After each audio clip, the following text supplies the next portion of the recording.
views and opinions expressed in this video are those of the creators and do not reflect the views or opinions of any individual or organizations mentioned. The content of this video is for entertainment purposes only and should not be taken as factual or professional advice. Viewer discretion. Alright, Kali, now media UG, ladies and gentlemen, twakakwanitsa nonako walero mwebali nyimwe balendera okutulaba tuze tugenda kugera mu kebigambo ne Alex Bagonza Apass olwaleero ali mawulire up and down ino omuntu gwe yagobeza awadize because ayagala okubatu ebeere ya ndongo nabadde ndaba Victor Muriko maturity baina batadde mu concerts baina batadde and of course mukuru ebibuzo bingi wowe yagamujjaka awadi naye kakuje ndongo so na netulaba n'abantu abenjawulo abalese ebirowoozo byabwe ku bato bwebaira yakubeerawo yali badde etya lwaki Apass omusajja amujjako ebibye byalina amuteeke nga bali ku level yemu. So tugenda batunyimya muko naye kutumwino olunaku olwaleero afase hi to the people watching us now. Wagwan muli mutya we are here now ate tuli mu UG ate tubona kitegeera bwe kiri ekintu ky'enviri Apass twali ku social media awo n'otubuuza oba osigaze lumpia dreads oba otweka n'akaviiri koli akoki naye ng'ate wali mu dreads lwaki ogamba akoki ono si gonja wama tugende mu maaso bwe bakayita nno bakayita koki so lwaki kulo watwebuuzaako era kati kye kyasinza okuinspiringa okuddayo mweno look ekisooka nabuuza abantu nga n'enviri nazijje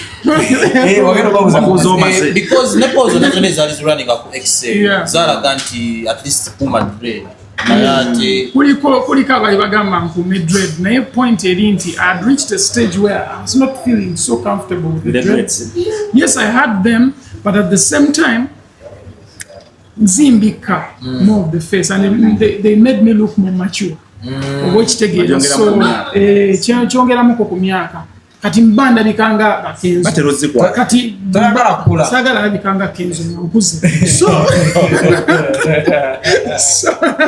so you're making sure nti nkomyawo look n'abantu banda omuto gonna bakola ki bagula bakoze enviri bwe zeekweka ennyo ubanga bukyama wano wenkulabira woteka wano Toyota naawe kizibu okwawula emyaka it's yes naye wali with the dreads you feel like it's a more mature artist.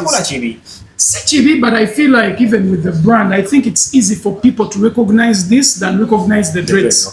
Because if you think about it wachimaindi abayimbi abasinga mu Uganda bonna balina dread abasinga if you've looked at most of them they have dreads.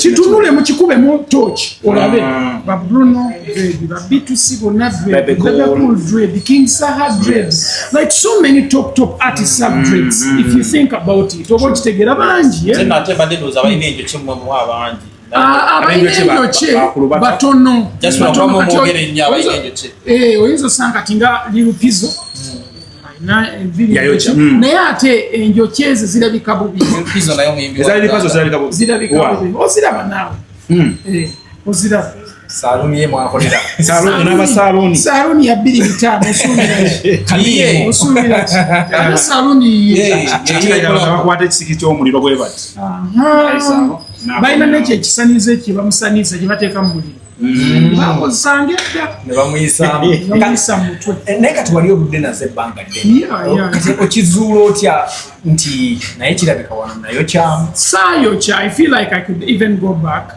but also man my mom Viri zino ze yali ayagala zisha zaagala dread teyasagala so it's actually even my mom the most pressure ava ku mami wange then ne gundi ne sister wange ne sister wange zaagala from day one bali bampita simanya gundi mbu nefudde Yesu mu Black Jesus mbu bikine tebazaagala so but I thought about it but also being comfortable and being ngojeko ebyenviri does your mom influence you into your musical?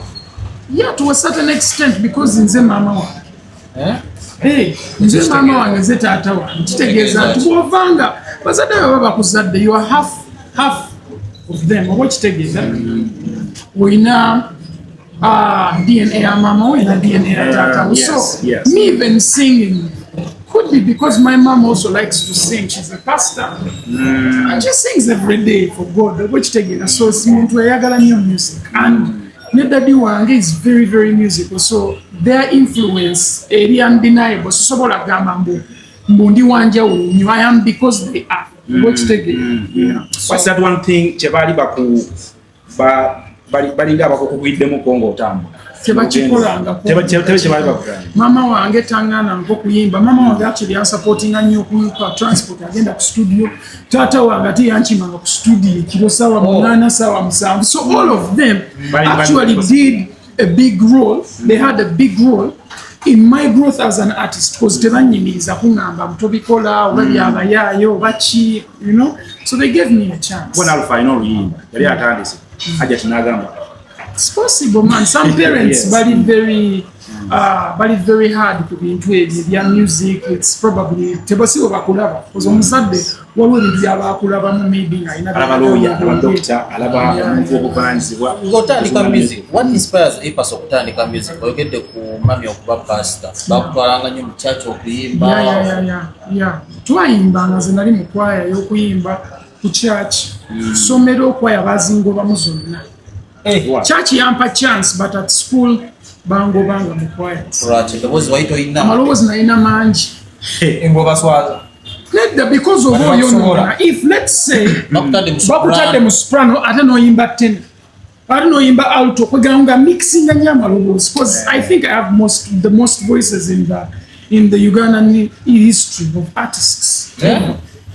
Singa amaloboozi amangi ngakyusa nkola kyonna kyenjagala osobola oyimba buwooma luli n'oyimba kiri n'owulira vibe ngeri totally different. Osobola owulira ekintu nga kiri soothing, osobola owulira ekintu nga kiri hardcore oba okitegeera. So I have a lot of voices. Talent oba kintu kyowakizeko akonga kuyimba.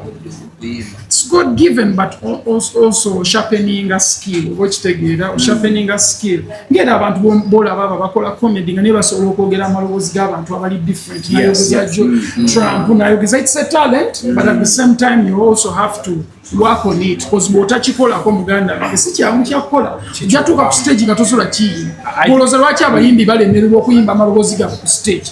Because kyangu eno okumanipulatinga ng'oli mu studio naye sebo okuteeka wali oyimbe biba birala. I think nekyo kiviirewo ddala tugamba tetulina ba gatekeepers mu fraternity yaffe.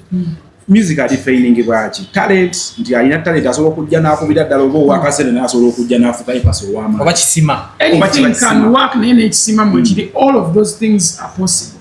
For example, we had Zari the boss lady. She had all the money, but her music career was not successful, but she's successful business-wise. So probably omukisa tegwalimu mu ky'okuyimba because yakola videos nga zaaka ebintu byali ku level ndala. Otunuulira video ya Zari eyalimu ennyonyi biki but Diamond bakabikopa nnaku zino naye omukyala yalikola. So she made things that even us abali mu time eno tusobola bikola oba okitegeera naye ng'ate music ye tasobodde mukola ng'ate ffe bwe tusobodde mukola. So maybe omukisa tegwali kusaidiye mu by'okuyimba nga guli mu birala byakubeera socialite nga n'ekya music tekijja kukola. Some people are lucky enough. I'll give you an example. If you look, there are so many artists who are not vocally very gifted. Like, let's say, Kataina vocals is really very nice. Also, Wadala, yes. Tracy Melon, yes. Perfect example, yes. I don't think Shiba or like a Spice are very, very vocally gifted compared to Gundi. Tracy, but I can also give you an example of Lillian Babas. Like tone wise. Niya teba no bayinza okubeera nga bayina oba nkugambe ntya omanyi omuntu asobola obeera n'eddoboozi nga naye amanyi obikozesa ngeri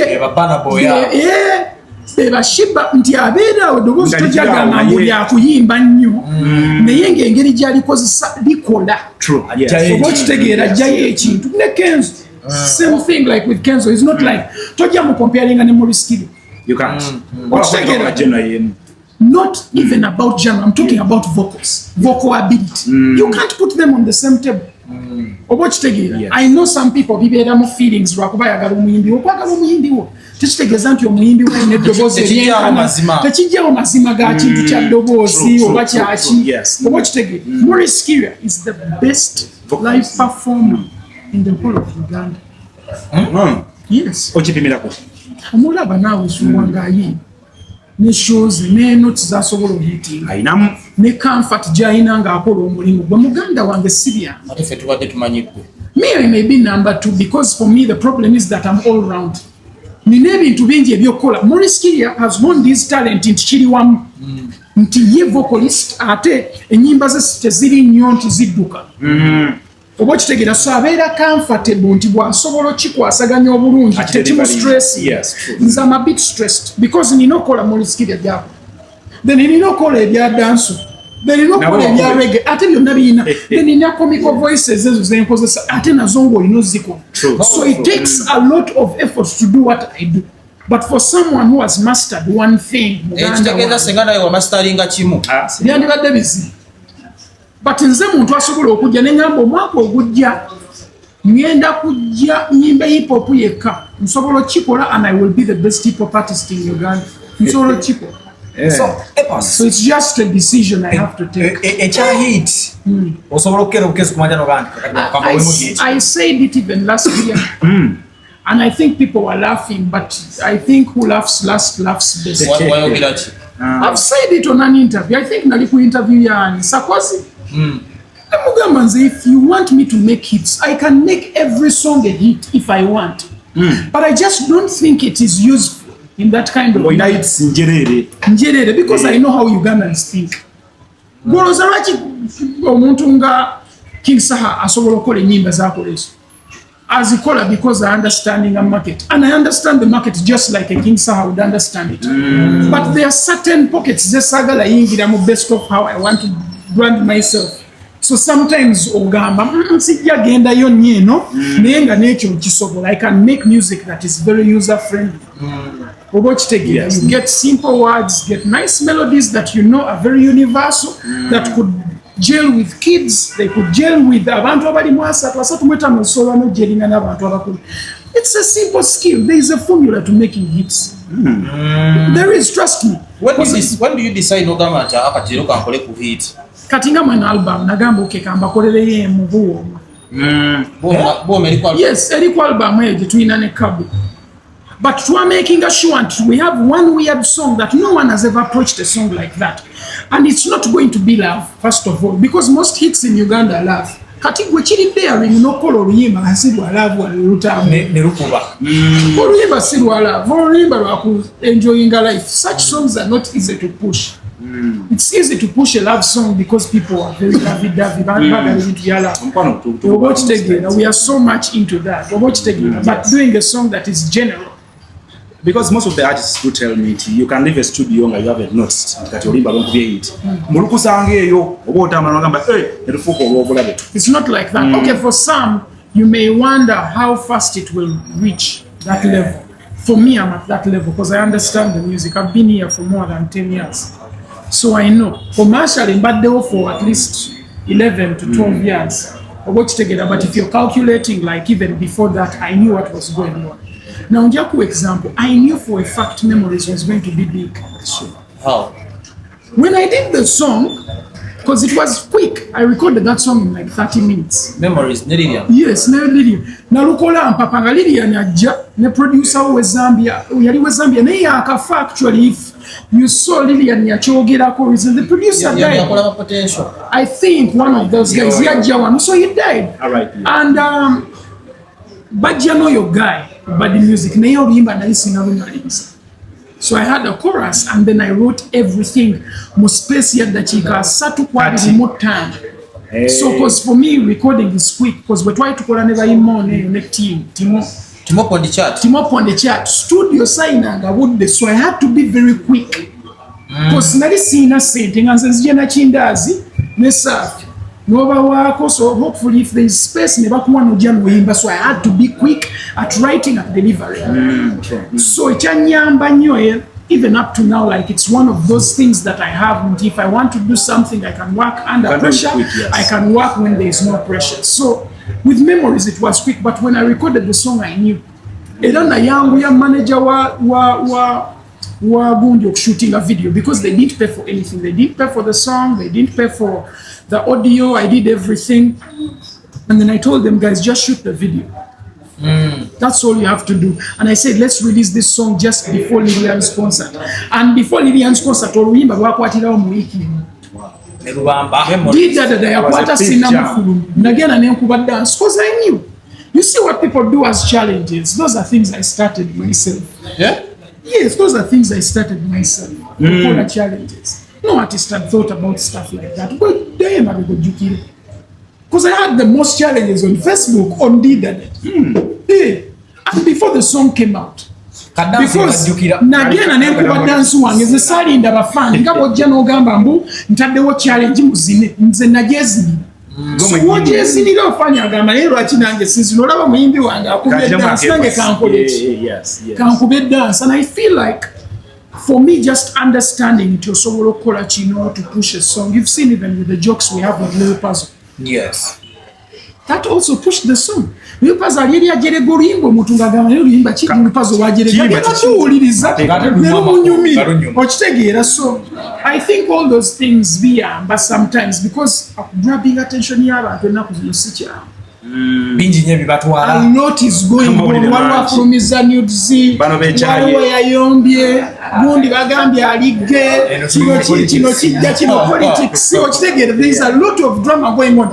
Ate Iran ate biki, so a lot of that kitwala attention y'abantu. So kubeeramu ena attention market mu Uganda si byangu. You've talked about Kabu and relationship yo ne Kabu erieta. Ndaba wamulekane ku Kivulu Kyoluli concert. Where do you meet him? And abantu basinga bagamba nti okola n'abazungu abo kiri expensive and kizibuwala nnyo olw'engeri gye bakolamu ebintu byabwe. How do you manage to pull off things like Kabu? First of all, Kabu, my relationship has nothing to do with money. It's a friendship. Nga bw'ofuna friend wo naye ng'olina ky'okola n'agamba tujja kubeerawo mukikola nja kusupporting. So with Kabu, I think I met him off Barrow. Waliwo producer wange omulala bamuyita Barrow, mixing n'okumasteringa. So Barrow kwe twali ku Bad Music twali tukola n'essimu naye nga n'essimu tasobola muwa time because n'essimu yalina emirimu mingi egigenda mu maaso. Abeera akola kati nga talina budde buyigiriza Barrow kuteekinga eyo time yonna. Yes, ng'atuula n'alaba but he wouldn't get time okugezesa ebintu because studio yali busy. Nga budde tebuliiwo. So neŋŋamba ne Barrow wakisimufunira studio kati mba nzijene ntinda waliwo studio nga bakiyita Dustville. Nenzijene ntinda studio nga kyakabina naye nga kirina abantu abali urban biki ba Price Table baali awo. Price Table I think yali tannaba natandika kukola music as much. So bwe ngizuula eyo studio yalimu Abasa yali akolerayo. So bwe mbasanga eyo nebagana yakyali wange producer naye wakabi mbale nje mwina producer tulina producer aliwo nnyo nebagamba omugaye akyayiga naye mwandibadde mukola ki omuwamu. So kati awo wenfunira Barrow studio ate ye Barrow ye yasisinkana ate ani Kabu n'ayagala sound yaki Barrow naye ate ne Kabu X-Way he am introducing to my music way back in 2014 because Kabu abadde abeeramu mu Uganda yakajjajjo batumanyi musamu yakajjajjo. I think Kabu abadde mu Uganda okuva 2004 yajja obanga Boy Scout or something like that if I'm not mistaken. So a opportunity njifuna anti ninagwe na opportunity ate enafuna omuntu namundeetera. So bali bakola album nenkola na I have 3 songs on their album Kabu ne Barrow bagita Latitude if I'm not mistaken. So that's when I start working with him. Kati nze ntegeera luvannyuma nti akola live mixing on stage sound ngangwa mu bintu ng'omuntu omwereetera lwaki Mugamba lwaki tokola sound yange naye bwe mba nkola sound yange these are my rules. Yeah, you have to direct the band on what they are doing. Saagala kuba byuma bingi, saagala kino. I will tell them what to do. But I will control every single instrument on that show. Your voice and everyone's voice. Bakivuga oba ki buli kimu ngenda bankikola. and I don't need so many instrumentalists on the show. Njagala abantu bana then tujja kukosa ne stems tukole ekintu bakiringa almost kyekola mu studio. And that's what we did, and you know, we pulled it off, and it's just friendship here to Yambi Okola.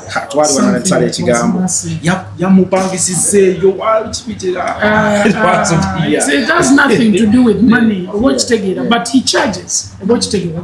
Don't take that away. He charges for his work. Let's talk about the concerts. Olimu kubayimbi abayina concert ezali ezakali ennyo mako kuyambala ku production yo kuda ku ngeri gye wayambalamu n'ebintu byonna. What are some of the key lessons gwenga omuntu ze wafuna being the first concert gye wayina in about 10 years? For me personally, I'm just happy to kugamba nti we actually pulled off something we planned to do. Obokitegera abogamba nti yalankola ekintu bwenti bene ate n'okikola bwotyo. Nekibeera ddala nga bwe wakibala. Ekyo ekintu ki, that is success. I don't know if people know that is success. Success is when you set out to do something and you achieve it. Yes. It necessarily does not mean nti wafunye sente nyingi oba kyoyinza okubeera katoli fulfilled. And if you're not fulfilled, that means you're not successful in what you wanted to do. You didn't achieve. So what is your goal? And our goal was to pull off the best concert ever done by any Ugandan artist, and even later.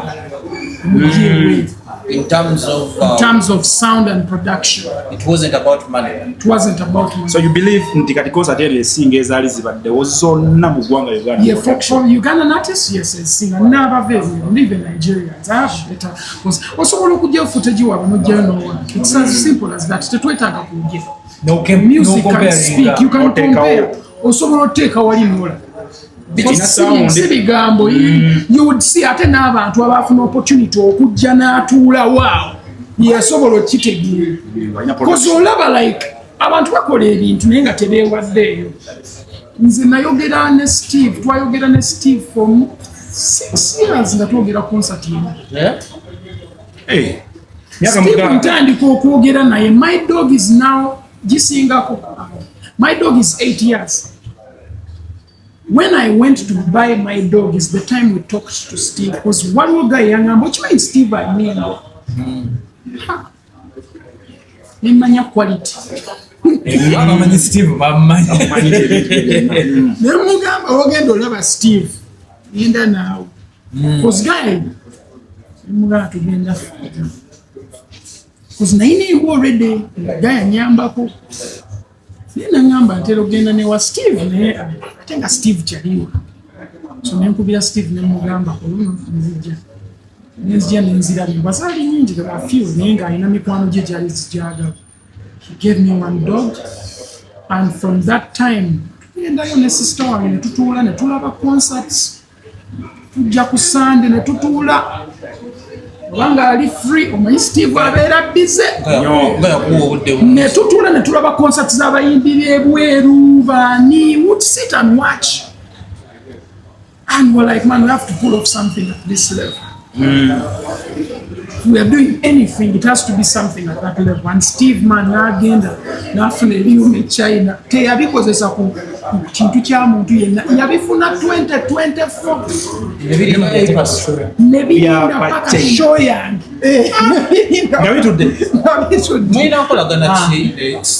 I think it's just the respect. Ekisooka nze ne Steve tulinga ba Uganda because nze Serunkuma. That's my Uganda side. So fena say, but on top of that, we have a lot of respect and love for music. So sometimes mubeera ne gundi eyo mujeringa mu friendship eyo n'omuntu because of the art. Are you passionate about music? I'm also passionate about music. So kyatuyamba nnyo. That's why we actually even managed to do what we did. So it was beautiful. Very Serunkuma, actually it's one of my names on my birth certificate.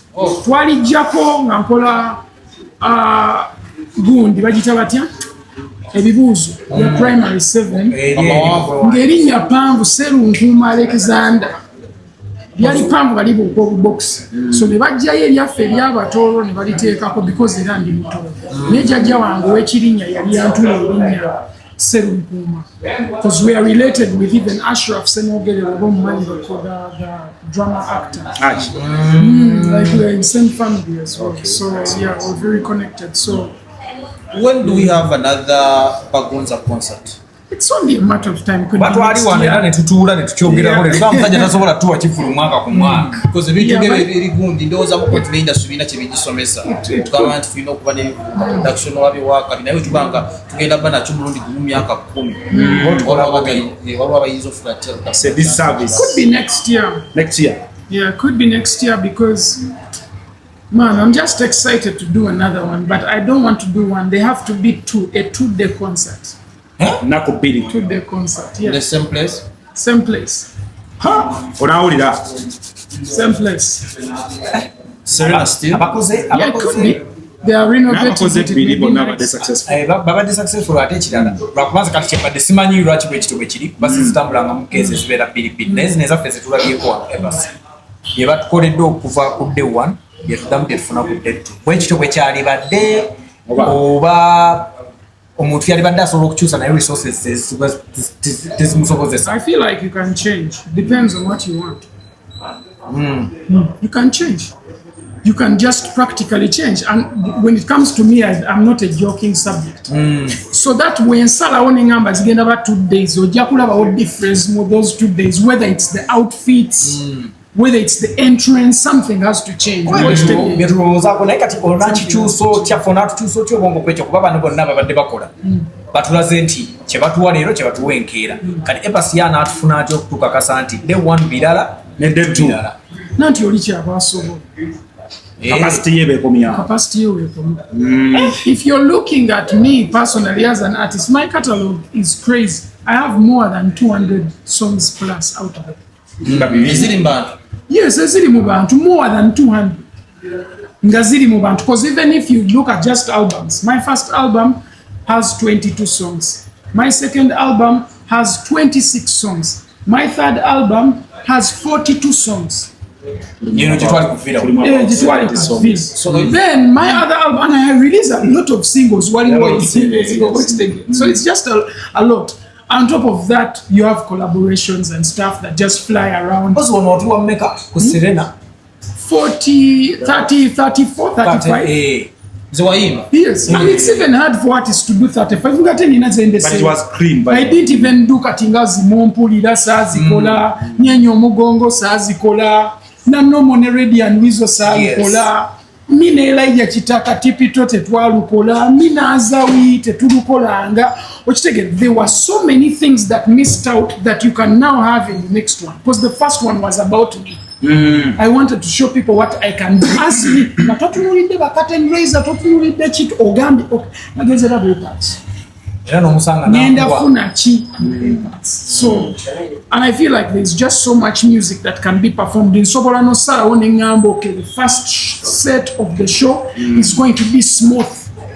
Dako egenda ba rough. It's happening. Nenchikola, nenji segmenting, so they can choose.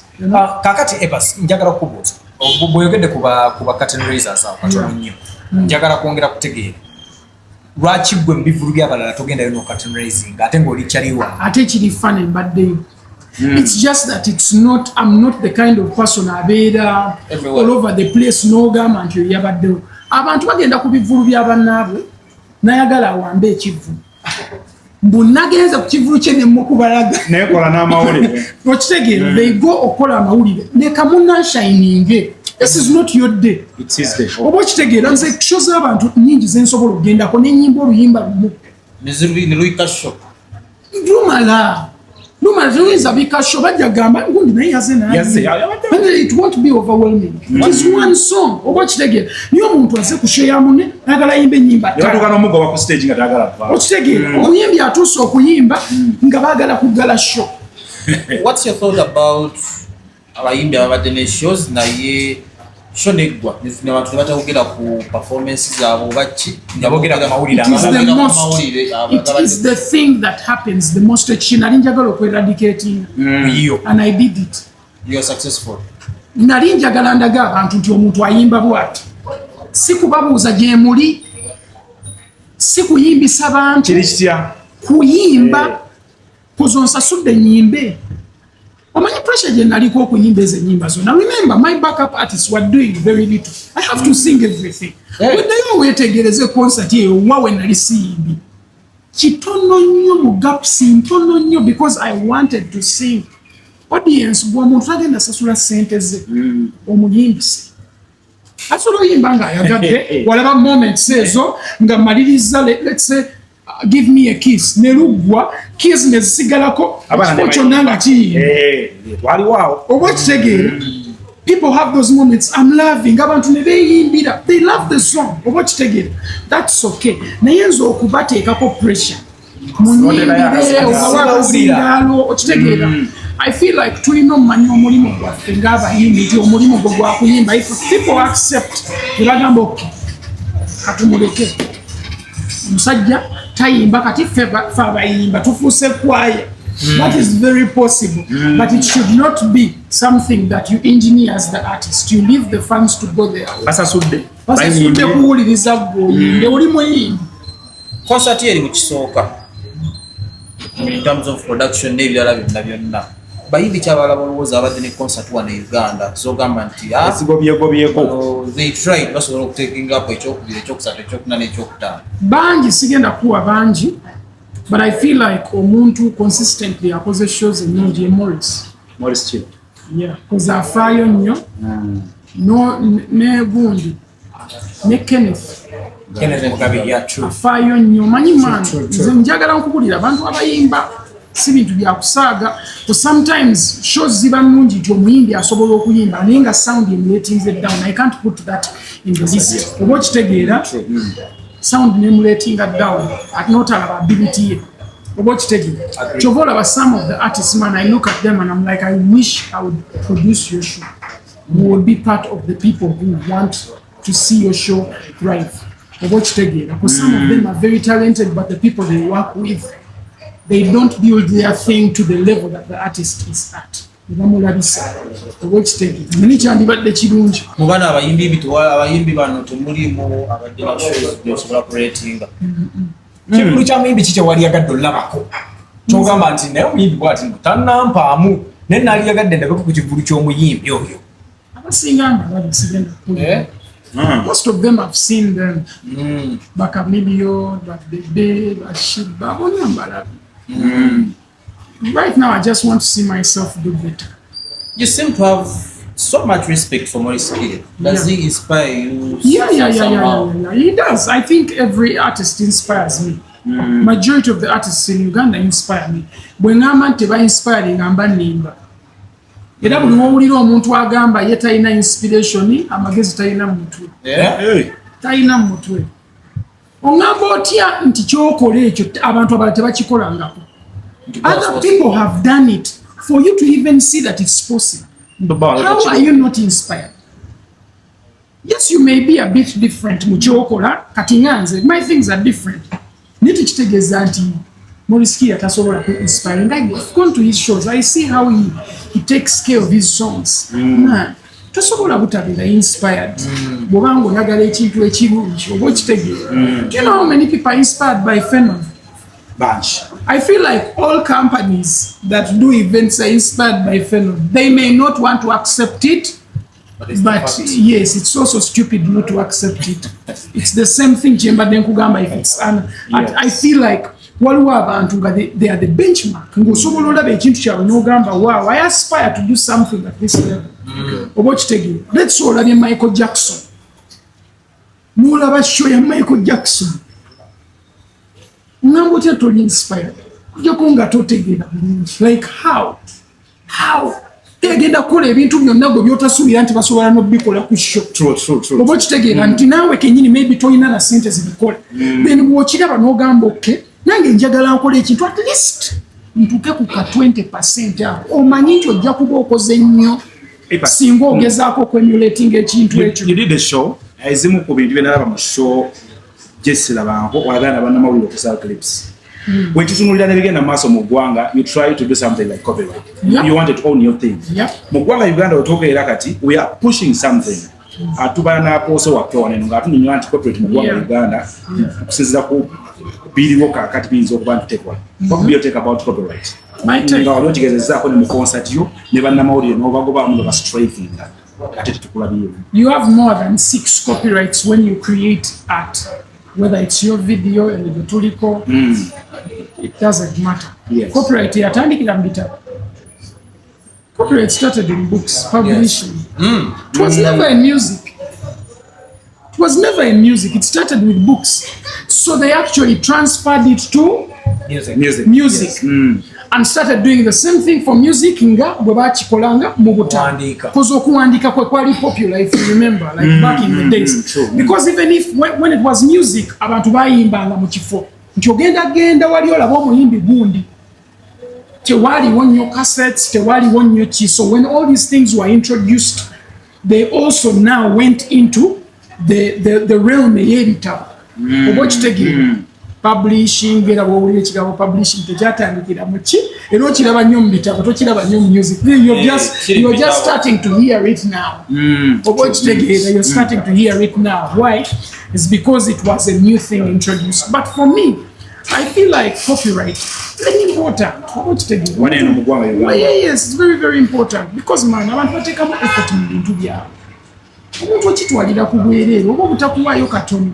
Oba okitegeera. True, yes. Tekiri fair. Oba okitegeera. But for me, I only pray that it's also fair nti oweebwa okusinziira ku maanyi go. Because with what we saw with UPRS edda, yawanga abantu okusinziira ku bunene bw'oluyimba, naye si, ku bunene bw'omuyimbi, so si ku bunene bw'oluyimba ne bwe lukoze. Tuwenda ba Apass. Tuwenda ba Apass nga manya anayomba nnyo. Kamwe kino aleme kubeera nga nteekako embeera.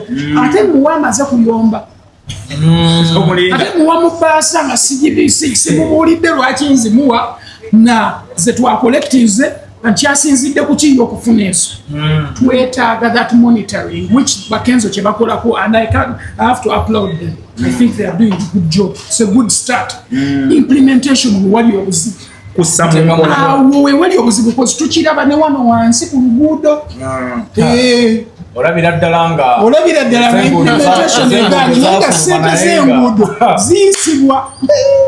But this is what we experiencing. This road has been like this for the past 10 years. So that is the only problem we have. We have a problem of implementation. It's very good that artists can go back, never revising a taker, never in a different way, but we also have to look at how it presses the people that we are trying to get the money from. As well. True, yes. And on top of that, they have to be also financed. Radios have to be financed by the government to be able to pay artists. That's how it works out. I think the government is a radio. Uganda wange kyetaagisa. Teri radio esobola sasula bayimbi ba Uganda tekisoboka. Yes, nga sente muzijjeemu. Nga bwe bayinvestinga sente mu fields endala, it's the same thing that has to be invested. Because the radios work for Uganda and for Ugandans. And they are serving information for Ugandans. Watch it again. Ekyabayimbi tekyali badde kummwe ba big name ono mwana ya ayiga sorry atandika obutandisi kale Katonda abamuyambe n'akuba hit naye ne tuyoka tumuteeka mu category yamwe tekyali badde kummwe mwenga abakozeeko nga mube tusinga otunulira bana abalala bakyajja tubaye nti kati nammwe mukole mutuuke wali ba Apass bwe badde nammwe mutandika. I think all of us have to gain the same way. Because, for example, as we speak, tulina muyimbi waffe Joshua. Ekintu kya streaming nga kitutte ku level yawo. Siba kiri? Now, Joshua alina kuweebwa kyasaanidde lwakuba mupya. Because there is another Joshua coming. N'amanya ataddemu. Okitegeera? True, yes. Just like naffe twajja nga waliwo abayimbi abalala. I feel like it has to be fair where all artists can get according to their effort. Okay. That is fair. Tiamanyi gwotaddemu kyofuna bwobanga to promoting enough oluyimba lutambule bwobanga togenda teekamu effort emale kigende gye kirina okugenda ojja funa okusinziira ku kyokoze eki ku kyotaddemu. That is how it's supposed to be. Yes. Oba okitegeera because music is a sport where you have to, it's an individual sport. Oba okitegeera maybe if you hire someone. But for example, nze Kenzo teyahayalinga naye nawandika Be Happy ne Kenzo. Hey, you wrote the song. I wrote it with him. Hey. Be happy. Nzayimba ne intro y'olwo oluyimba. Yagenda etya? People should just go and stream the song. Genda okebere Be Happy olabe oba sinzayimba ne intro yaabwe. Hey. Sikitegeza mu ludde nga muli Mukwatagana. abaana babooya. And I respect him. I think he's doing a good job. It's a city federation because man, I took it said yeah. I was very involved. The man who took artist politics. If I benefit from it, well and good, but if I don't want to be very involved. Abantu badde beebuuza nti Apass oyina amagezi ga music mangi nnyo ebintu bya streaming obitegeera bulungi bya copyright omanyi webikola lwaki amaanyi ago tugatutte ne mwegatta n'abali kuba kino ekintu bakenza wa federation kye mukusa. The only problem will still be that sometimes oyinza okujja ne idea naye ng'ate bw'oyagala ogigamba alowooza amanyi ky'alina okukola. Ng'alowooza amanyi nnyo. Senti amanyi nnyo naye nga ye amanyi ky'alina okukola nze kyentambuza nkimanyi. So you may bring an idea nebeera watered down. When so many people are involved, it brings problems. You'd rather have someone avuga ekintu bw'aba alabawo obuzibu ne tutroubleshootinga. Okitegeera? It would be far more better. Tukkiriza mu prevention. Waiting something to happen first. Kati batandiseeko olowooza kiki kiri necessary. Kyagusiddwa. There is more to troubleshoot. So maybe someone will come in there and troubleshoot. Have you tried to okugezaamu kuba protect ezimu ne bagaana? No, some things I've talked about them openly. So if they want, they can implement. If they want and they can look at it and say, oh, maybe this is a good idea. Nekati ng'omusajja nga musuuza nti omwina ne ku speed dial. Mani mukozeeko n'oluyimba. Muteekeko ogambe nti mawulidde kano. Eyo oba obula. Kwatawa. Before coming out. Yinza obuuza oyo. Oyinza okola otya? Yinza omubuuza. N'atya. Ate omubuuza otya ate ng'olina muzza. But I feel like I think they are doing research. See kiwanti basibu. Ng'abantu baagala okifuula kati olaba ng'abantu bagamba nti Kenzo lwakuba ya misfirings n'agamba neighboring rights in neighboring countries. Anyone can make a mistake. But for me, I believe the spirit in which the person is doing the thing is not just to be very linguistic. It is to do the job.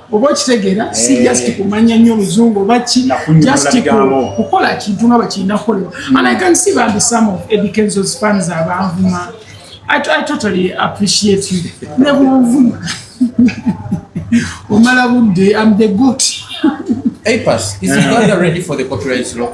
Yes. Volo, it's been ready. It's just the copyright implementation. Nenga tekola nga bwe twagala. So kyokola abakenzo bavuddeyo bagezeeko okukola ennongoosereza. That's the thing. I just don't think that copyright has not been there. It's been there. Neera nge bwe nkugambye Uganda problem yaayo yankola. Osaamu we wali obuzibu. Ebintu bibeerawo ng'amateeka weegali nga naye oluusi tegakola. Okitegeera, people do what they want to do. People do as they please. Oba okitegeera. Apass, ekintu kya international, omuyimbi ogenda international gw'okitegeera otya? Kitubuuzaabuuza empazo wajja n'agamba nti oluyimba lwange lwazannya e Kenya ndi international. Kapeke najja n'agamba nayimbyeko e London ndi international. Abalala bonna balina definition zaabwe ze bakuwa. Kati nganze bwe ngenda okuwangula Grammy. Bagenda gamba ndi international. Ogenda kola otya? Ngenda wangula Grammy. B. Anytime soon. Bagenda gamba ndi international. What makes you think so? Because anything is possible. And I am that good. For a Grammy. But you haven't got any nomination. It doesn't matter. If I wanted to, I would get a nomination. It's just to know what to do. You know what to do, but you just don't want to do. Awards nyingi nawe za kwewandiisa. Wewandiisa. As long as you put there your name and they see that chicho chitawa, they can nominate you. Ndaba nga tugenze entebe kisoboka kukinyo kisaawa. Yeah. So bwe international kitegeero kya Apass. So international nze ndowooza ffenna tuliroko.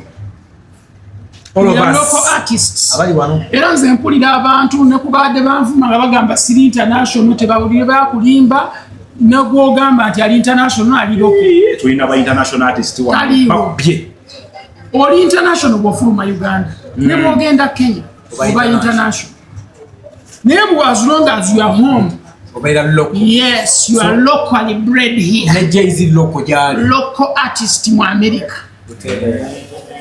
because he's an artist in America omuntu w'obwongo obunafu yalowooza bw'abalala tebali international ne walukaga ali international the moment he leaves Uganda yes he's a person coming from another country kino ffe kyetulowooza ekyokubeera international mu butuufu bwakyo ki kyetugamba abantu kyebagala okugamba okubeera nga osobola okubeera nga ennyimba zo zizannya ebweru kyebagala otegeeza nti oli international naye tekitegeeza ekyo kitegeeza your music has been transported to another country and it's played you're getting airplay in America not you tekikufuula international it makes the music international not you because that's your product you are an artist but this is your product kati bwenkwata product yange nga ekizigo nekigenda ebweru kiba kifuuse international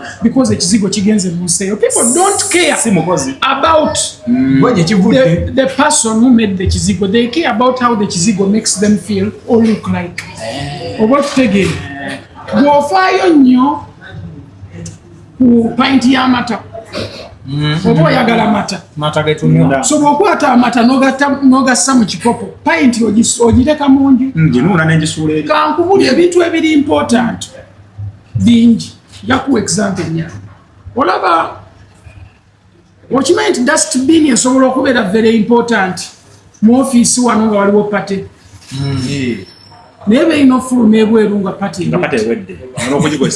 naye wano nga pate egenda mu maaso eba yankizo oba okitegedde naye pate weggwa bweti so you need to see things obitegeere oba kitegeere in layman language waliwo ebintu nga birina we bikolera naye nga waliwo ebitakolera so some people make certain statements based off their IQ n'agamba nti nze nkiraba bweti naye he could be wrong but sometimes we don't correct them oba kitegeere I'll give you an example. So if you say the internet, I may not be so into it because I read between lines if it's intellect. Cannot entertain your interests even though I want to say you are incorrect. Nti nsobola okulaba nti amanyi olina kyoyogedde but I may not really involve myself even if I want to say that you're because you could be wrong. You could be wrong. Nga byonna byogedde naye nga you are wrong nga toyogedde mu bufuzi yeah we may not tell you but you could be wrong Apass amaanyi ogajjawo ageyita goat it's the truth omuntu akeera ku makya n'agamba nti nze ndi musical doctor omulala najja alienyeera ku mabega we yakatugamba nti ye legend naye mabega wonna Apass ebbanga lyonna ozza otugamba nti oli goat omwana n'agamba lwaki yeyita goat oyo akyogera lwentegeera ye akyogera lwentegeera ye n'omuntu lwalowooza nti yeyandibadde yeeyita ekyo nga yalowooza ye goat nga ye gwalowooza ye goat okitegedde kati nja kuwa a very clear example waliwo omuntu nga wagira muntu oli artist A waliwo nga wagira artist A omugamba artist B asinga aba tasobola kikkiriza because awagira artist A oba okitegeera it's emotion it's feelings nti nze ennyimba z'oli zinnyumira okusinga ez'omu oba okitegeera waliwo abantu abaagala ennyimba ez'okukyamuka that is not majority of my music Eddy Kenzo alina ennyimba ez'okukyamuka mpitirivu so ayina abantu abaresonatinga ne energy y'ennyimba ez'okukola ki ez'okukyamuka omuntu oyo bwe banga ye fiilu ye ng'omuntu nga yeyo frequency kwakolera obwongo bwe kwe bukolera ng'omuntu kimuzibuwalira okuwuliriza kiri koza ayagala ebintu nga biri loud biri energetic biri fun oba okitegeera kati ate nze nyinza obutakimukola olaba bwayawukana n'ekintu kyange tayawukanye nakyo lwakuba takyagala naye takiconnectinga na spirit ye ng'omuntu target audience exactly kozi buli omu agenda jawulirira emirembe That's why I would say I will call myself the goat. But I didn't call myself the goat. If everyone remembers, Bebe Cool yachimpite. Yanategeza goat kweje Yanategeza mbuzi yennyini. Because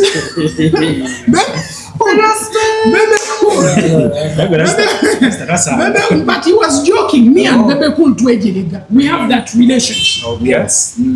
Obokitegera tulina relationship we. Yabakaviri oba. Nedda nali sinaba na kakola.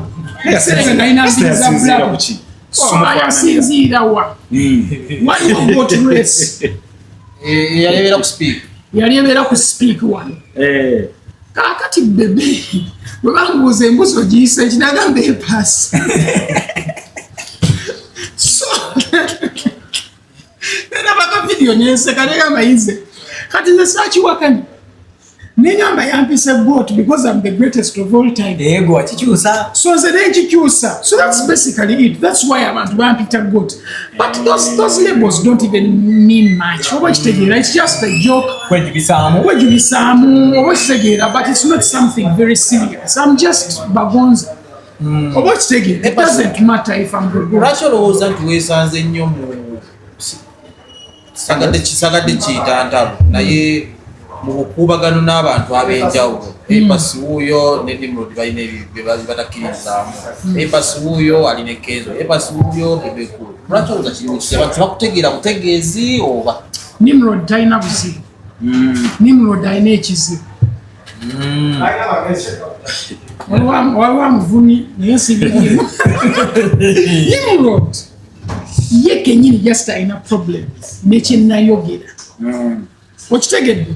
Because I was talking about I think yali mariachi. Mariachi yagenda n'abilitolinga akaana kali kateete. Kyalabika bubi okitegeera nti omuntu azaala atya omwana bw'ati. Now such things mubirabanga comedy. Abantu abatalina magezi. Waliwo ebintu waliwo gy'ogenda nga wabi nnyo. I've seen even abantu abavuma omwana waani Zubeda. It is a very bad thing. If you have an issue with someone, deal with the person. Don't involve the kid, because now even other kids are going to see that video about trolling one insecure. Kusomera, and even in their whole life, they will be very insecure. Abantu bali insensitive. Naye ebyo byonna obyogera tonnazaala ojja funa omwana naffe tetunnazaala but ojja funa omwana afune problem bwetyo kijja kuyisa bubi. So nze bwe nalaba Teng and what they had done to him, bamuzanyisa bamunyenya omutwe, for me it didn't sit well. And for me my point was that waliwo thin line between making comedy n'okumookinga abantu. Ojjukira obuzibu Salvador bwe yafuna nga agenze e Rwanda weyayogera jokes ku Rwanda ne bamubaninga kumpi emyaka 10 yakaddayo guno omwaka I think oba last year. Togezesa waliwo ebintu nga biri serious. Oba kitege kiringa nze kugenda n'envuma Zuwena nga I'm joking with Bebe Cool nengera nenyingizaamu mukyala we. Eyo joke eyo si joke. Because engeri oli gya holdinga mu family ye n'abaana be birala. I could joke with him naye kye tujokinga Bebe Cool yennyini yeyaŋŋamba Joe osobola okunjeregamu awo yize okitegeera otwekyangemu awo yennyini taŋŋambangako kumanyira family. Era kyova olaba I've never had a problem with him. People think that Apass ne buli we twesanga it's hugs, it's friendship. Oba kitegeera because I respect him as a man. I feel like tuyina we tuyita. Sometimes noyitako nga tewandigenzeeyo. Because bw'obanga omanyi omuntu man waliwo gy'otayina genda kyova olaba even with those people b'otamanyi still show respect. Omwana ayinza okuba nga muto naye muwe respect. Nze nzijukira radio yagaana ng'otwala ebifaananyi n'omwana omuto ng'ali ne muzadde we ng'omwana takkiriza. Yes, because I got a chance to move around with radio. Ngazze ku studio kola amasanyalaze ne gagenda. Then ne tukola ki? Tugenda for a joyful ride. Nze radio chaga izo teyaliiko seera ebimu ku radio nga jjanga tubeerawo mu lwali osobola okwogera paka ssaawa mwenda obwekiro nga niazze ku makya. So would move around sometimes. And the beauty is that olaba omuntu nga alina principles, because kids have to also be respected despite anything. So for me that was the point. Naye ate ye Nimrod n'alaba mbu kati lwaki mba njogerera oli oba okitegeera, but he had no basis to even say that. Because can you argue the point other than talk about me ill? Argue the point. Tubeera ku point eyo gye tubeera tu argue. Okayana ku kintu tukayane ku ekyo. Tetulanga birala bya mukazi wo sina genda yeyo. To argue ku kino, if it's a musical thing, let's talk about music. If it's a personal thing, that it was very personal. But if it's music, or we are talking about morals, tayali Jose mwana buto. For me, that was my point. And I feel like that is where that happened. But I feel like even sometimes abantu bagera n'obuzibu naawe nga buli ddiitu nga badde anoonya wasobola oyitira ng'omaze kukola kintu wali alyoka agambe nti bulijjo mulinze kati nkukutte. Yes, but for me I don't have bickery with artists. Buli boolabye, most of it has been banter.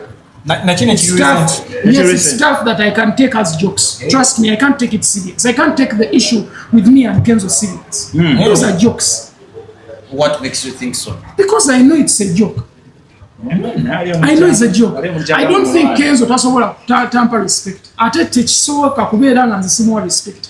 Nga manyira waki. Tajja wamujjeko awaadize. If it's battling ate zeetagisa. Ogenda leeta entebe ey'ewaka. Amaanyi ge go. Egenda kuyimba. Amazzi bw'aba alina azireta aziteke ku stage. Omuzigya mu kaddo Apass. Buli omu aleeta ky'alina. Okuwana kwedde oli yaleetanga ente bayita cameras ne bayita bikirega akati kwekube. Si bwe byali. If it's a musical thing, it's musical. Have you seen battles zatandikira Jamaica obulungi? Then ne zijja mu verses muzirabye bwe. Naye kati mwe mukigandawaza. Nti omuntu wabanga alina musical battle n'omuntu kyetaaga n'aleeta ebyobugagga byonna. Nti alina ente, alina embizzi, okitegeera zonna zijje ku stage. I just don't think ne bwe bibanga yabijja mu music tebijja kuyimba. So naye kati era nakino era ekya battle nakyo wabadde osaagiriramu. It's a joke, but I don't think we can battle with Kenzo. Why? The music is totally different. Tukirowoozeeko. The vibes that I bring and the vibes that he brings are totally different. Exactly, because Kenzo is really, really good at what he does. I am also good at what I do. Oh, he's a battling on Apass.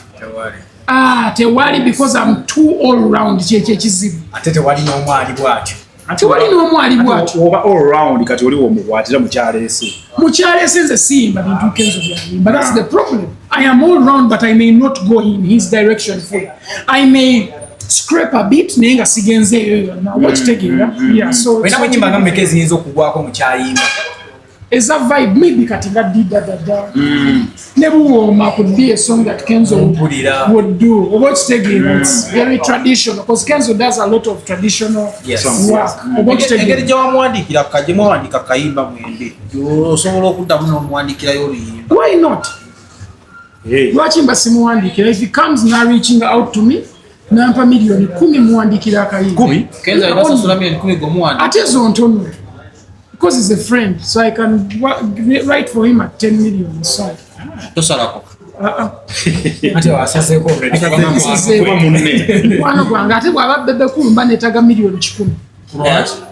Bana ye mukwano gwo. Bana ye mukwano gwo. Yes, omuwandiikirayo obuyimba nabo 10. Yes, a friend. Ate buzibu kukola 10 Waki bebe kulu omuwandiikira 10. biyimba ne Luganda. No, it doesn't matter. The main thing is to write a good song. Nange nina ennyimba ku album nga tezikoze. Naye nga nnungi tekitegeeza nti olukoze lwe lusinga obulungi. Oba okitegeera, that's another misconception people have. Nti balowooza. Do you know the word hit song ng'abantu bwe bakigamba? Hit song lwe luyimba olukyasa si bwe kiri? Tilukubye. Abona mawanga.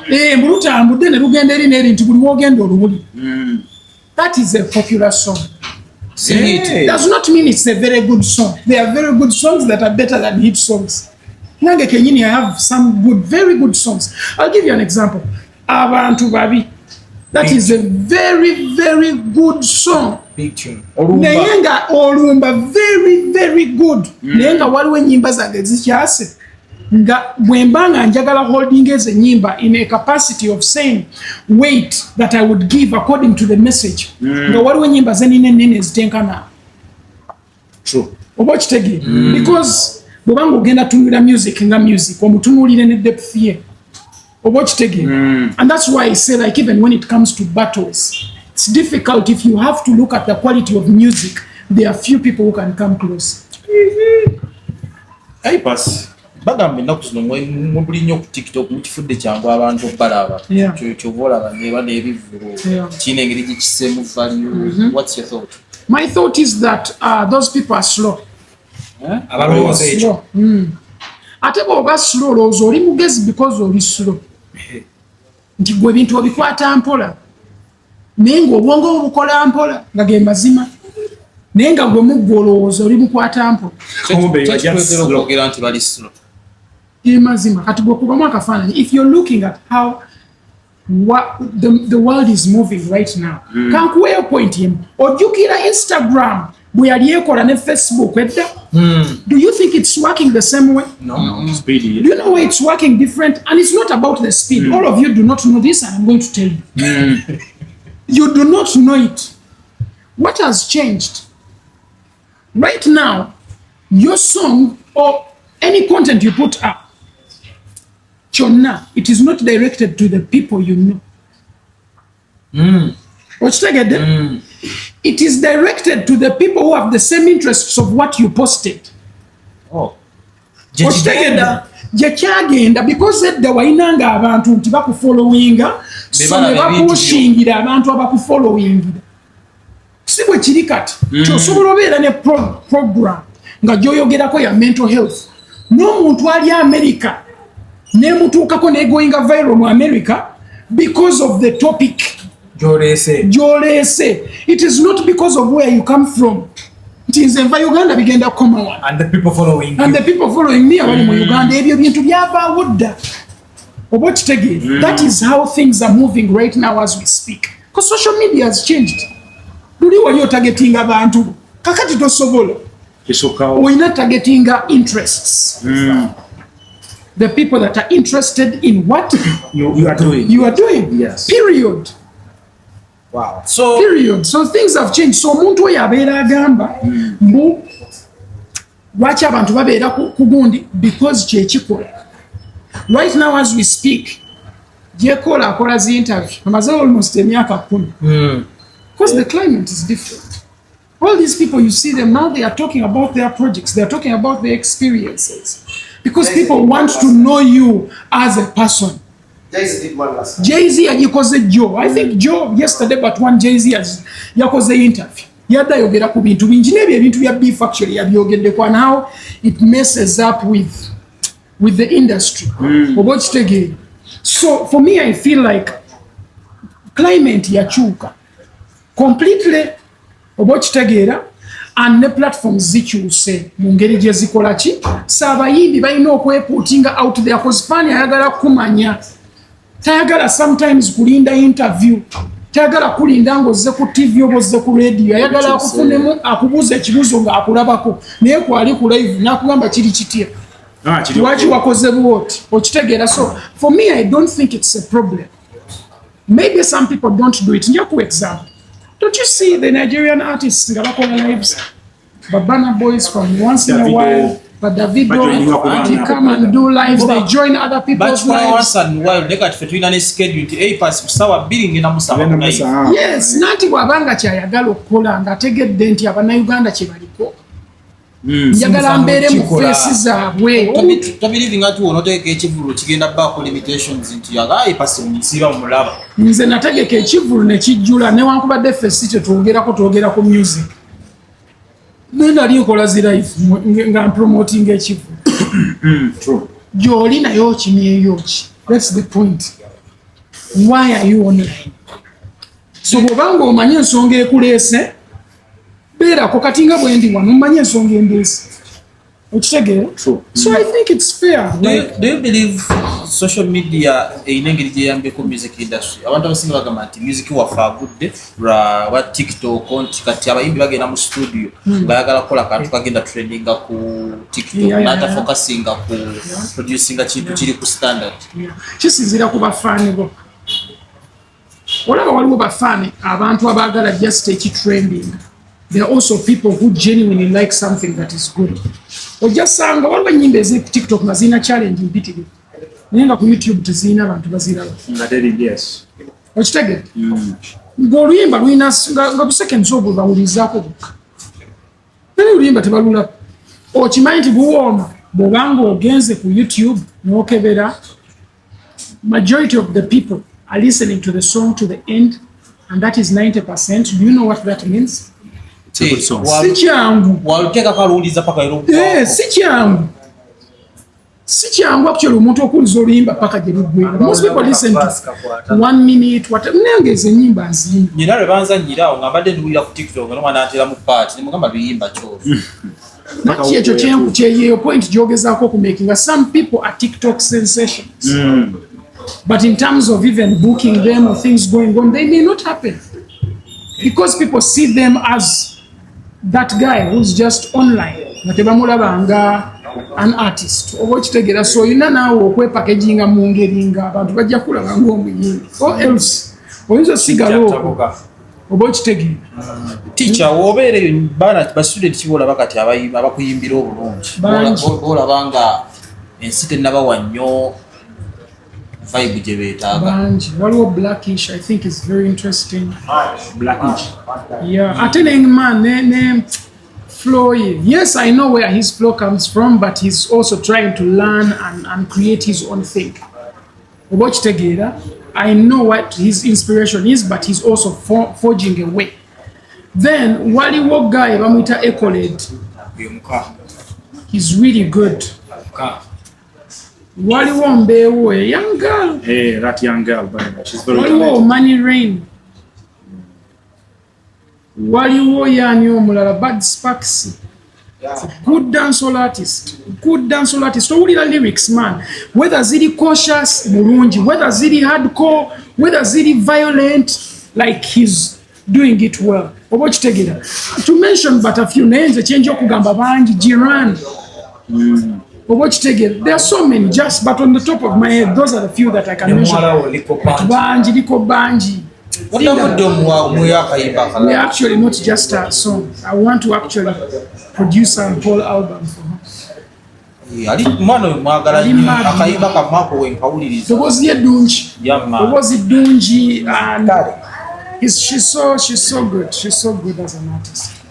Alright, kale tweyanziza tubadde ne my question for me Apass. I know that Apass draws a lot of inspiration from Vybz Kartel. Yeah. But just listening to you I can tell. Yeah. What makes Vybz Kartel special? Vybz Kartel simanyi namuteeka mu kigambo kimu kozi tekimala gayo oli alowooza ku ngeri lekyova olaba if someone doesn't understand Vybz Kartel music musaasi I feel sorry for them because tosobola kumanya level ya lyricism eri wali tosobola you can't believe it's in a human body you can't believe that level of lyricism is in a human body kiri the musings abamuliza because guy asobola okwogera ku luyimbo oluli deep nga let's say luli emotional nti lwa abantu ba wansi typical nako oluyimba nga lwansi nga luli deep nako oluyimba nga lwa haso nga luli deep nako oluyimba nga lwa bakazi nga lwa akabi like he can talk about anything but everything he talks about is very deep oba okitegeera guy ayina oluyimba lwe yayimba baluyita the streets oluyimba ne guy bamuyita squash the streets don't love anyone guy yagamba oba feds kill blacks last week I checked him out nanyonyola ku mukazi waliwo guy eyatisa omuwala eyatisa guy kubanga yali yeyebaka n'omusajja wa poliisi guy ne bamutta naye guy bwe bamutta ne bagayi ba guy ne bajja ne batta ono ate ono bwe bamutta Mama woli natandika gamba lwaki bassa omwana wange oba kitegeera he's trying to paint a picture oba kitegeera of that whole scenario, but he's telling it to you as a storyteller. In a song. Not in lyrics, in punchline, like he knows how to do that storytelling, then he knows how to do the other side of things. And for me, I find that amazing, like Bobango Chiwuliriza. Oba kitegeera nti kati gwe omwana wa oli omwana we yakoze kintu yeba muse atogamba if for you want to live in peace. Which peace when omwana tasobola sala luguudo from this street to go to second street? Which peace when youth don't have food to eat? Oba kitegeera peace kijootegeeza just like how people in politics babagamba muyina emirembe n'emaani njala nyingi peace kijombuulira nga sirina kyakulya. So Apass, are we right to say like this is the king of dancehall? Not just the he's the king of Jamaican music. Followed by Ojateekawo Bob Marley first, and I think Vybz Kartel comes next. Trust me, comes next because the impact Jaina even on the whole genre, because most of the people sound like him. Since it started, like he forged the way dancehall artists sound. Yes. Maybe I'm the one trying to do that. Apass, finally. I'm the one trying to do that. Is dancehall still relevant? Very much so. In Uganda. Afrobeats is doing well, but it's also slow nowadays because it's morphing into something else. You say Afrobeat. See, you're kitegeera. Ate dancehall akomyewo because dancehall is now selling arenas. Recently, about 2 days ago, Alkaline yakoze ekitakoleka. Okitegeera. Those guys fill up arenas, fill up big arenas. Is it because of the rhythms? Not even just the rhythms. I think the audience they have. Reggae ayina abantu bangi ne dancehall. Abantu abali mu Europe, abali mu Canada, oba kitegeera abantu bangi abali mu Germany, they love reggae a lot. Kyobola ba festivals ozirabako nnyo reggae artists. Nti ojasanga omuyimbi nga Protoje. Nga tojja mumanya nnyo naye muganda wange nga Protoje ya introducinga ne Chronics okubeerawo waali. Nga ne wano temumuleetanga naye nga ate asinga ne Chronics influence ku reggae. But you do not know him like that. Oba kitegeera naye ate buli festival abeerako eziri top and is the top man on those festivals because people understand that kind of music. Festival salo okola ebintu ebyo ezi generals zetukola oba what be the problem here? Tetuli mu pockets ezo. Tetulinayo bantu. Uganda erina bantu kyegwetwe abasobola okukola ebintu ebinene. Nedda nze wendi eno. Kyategeeza okuba not the audience, the people who can influence. The media who can influence shows and stuff. Nigerians have those people. They have a million people. Bayina abantu bangi okitegeera kati nesho ne bwebeerawo kyangu nnyo even Ghana. West of Africa. Yes, because really Ghana esobola n'okufuna abantu abava mu Nigeria ne bajja because beeri kumpi ate beetegeera ate music wabo ali close. Oba okitegeera. So ffe ate tetulina ekyo.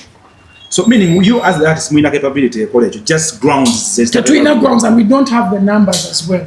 So all we have to do as long if our music can do very well because it's really difficult. Go back together even what Joshua Baraka is doing. He's doing very well but it's very hard for him to do the same things that Nigerians do. Very difficult. You will sing songs, you are going to collab, you are going to jail. But maybe if they put you on their tour. Apart from that, it's very difficult. It's going to take us time because we don't have the right people in those places. Is it copyright or touring for artists to make money or financial interest? Touring, trust me. Because Kave Bana Boy Kavan, it's touring. Not copyright, not loyalties. Those things can also work, but Muganda wangenga toyimba. Kintu kidala. Webuze lwaki 50 Cent akola tour.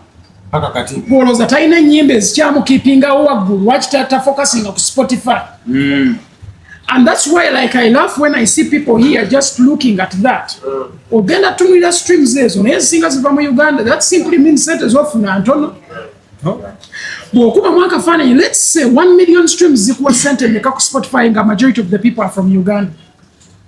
naye Uganda kisasula kitono. It's less than $3,000, probably 2,500. Ate 1 mu million. Uganda. Ogenda bajja. Eh, Not awali obuzibu. Okitege, you don't have many. Because bwe kiba nga kyeri, then maybe oyinza okufuna okutandikira ku 15,000 okweyongerayo paka maybe mu mutwa. Hopefully.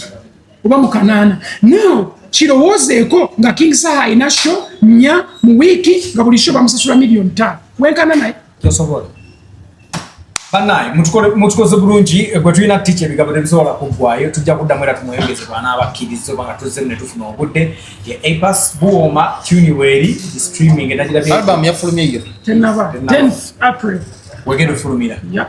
Oyina kungojjeko kabuku iko abayimbi abalala. Kuliko Money Rain, we actually added one collabo from Uganda, so she's on one of the songs. Then Only one collabo from Uganda. One collabo from Uganda, one collabo from Europe. what said there? Yeah. Achimala, because it's an EP, Katono, 7 songs. It's anti, okay. Yeah, it's an EP, and we're trying to experiment. We wouldn't have so many people wanted to experiment with us. After that, are there big projects that Ugandans need to look out for? Yeah, nina nyimbe ziriko zengendo okutaawo ze batansuubira muzijja. Then nina nebitambula ebirala ebiri different. Muzidira kolowooza okola ne real puzzle. New puzzle, simusuubira. Ayina osooka akyusa ebigambo bye bivundu. Wanaatandika okuyimba ennyimba zitalina bigambo bivundu tujja yimba naye right now tusigaza mukwano. Ekibuusu itasobola mu remix. Tebakulimba. Nokirongoosamu ku kyeki. Nze wali agenda kukola bintu ebyo.